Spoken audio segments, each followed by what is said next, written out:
শুক্রবার ওভাল অফিসে Donald Trump ও Volodymyr জেলেনস্কির মধ্যে তীব্র বাকবিতণ্ডা হয়। অবশ্য এর আগে থেকেই দুই নেতার সম্পর্ক খারাপ যাচ্ছিল।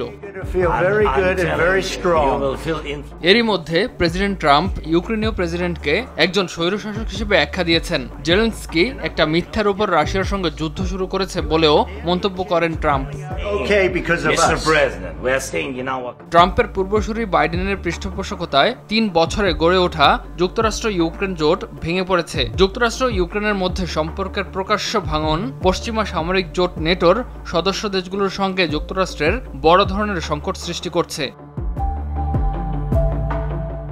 ইউক্রেন ছাড়াও ইউরোপীয় দেশগুলোর নিরাপত্তায় যুক্তরাষ্ট্রের প্রতিশ্রুতি নিয়েও এখন আরও অনেক সংশয় ও প্রশ্ন দেখা দেবে। এর মধ্যে সবচেয়ে বড় যে প্রশ্ন সেটি হলো, প্রেসিডেন্ট ট্রাম্প কি তার একসময়ের পূর্বসূরি হ্যারি ট্রুম্যানের প্রতিশ্রুতি রক্ষা করতে পারবেন?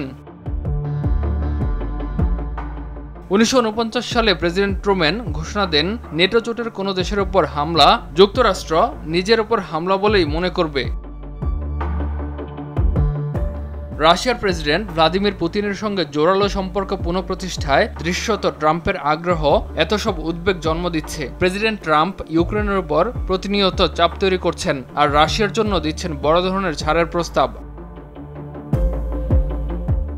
ট্রাম্প জেলেনস্কির বাকবিতণ্ডায় ইউক্রেনের নিরাপত্তার বিষয়টি তুচ্ছ হয়ে উঠছে। সেই সঙ্গে ইউরোপীয়রাও নিজেদের নিরাপত্তা নিয়ে উদ্বিগ্ন হয়ে পড়ছেন। রাশিয়ার সঙ্গে চলমান যুদ্ধ বন্ধে ইউক্রেনের ছাড় দেওয়ার ট্রাম্পের দাবি প্রত্যাখ্যান করেছেন জেলেনস্কি, যা যুক্তরাষ্ট্রের প্রেসিডেন্টকে খেপিয়ে তুলেছে। মার্কিন ভাইস প্রেসিডেন্ট জেডি ভেন্সের হস্তক্ষেপের পর ওভাল অফিসের বৈঠক উত্তপ্ত হয়ে ওঠে। বিশ্লেষকদের মতে প্রকাশ্য এই দ্বন্দ্ব ছিল একটি পরিকল্পিত রাজনৈতিক চিন্তাই। এর উদ্দেশ্য হয় জেলেনস্কিকে যুক্তরাষ্ট্রের ইচ্ছেমতো কাজ করতে বাধ্য করা, অথবা এমন একটি সংকট তৈরি করা যাতে পরবর্তী সময়ে যা কিছু ঘটবে তার জন্য জেলেনস্কিকে দোষারোপ করা যায়। এখন প্রশ্ন হলো, শুক্রবারের দ্বন্দ্বের জেরে ট্রাম্প যদি ইউক্রেনে মার্কিন সামরিক সহায়তা বন্ধ করে দেন, ইউক্রেন এই যুদ্ধ কতটা কার্যকরভাবে ও কত দীর্ঘ সময় চালিয়ে যেতে পারবে? ইমতিয়াজ আহমেদ, RTV।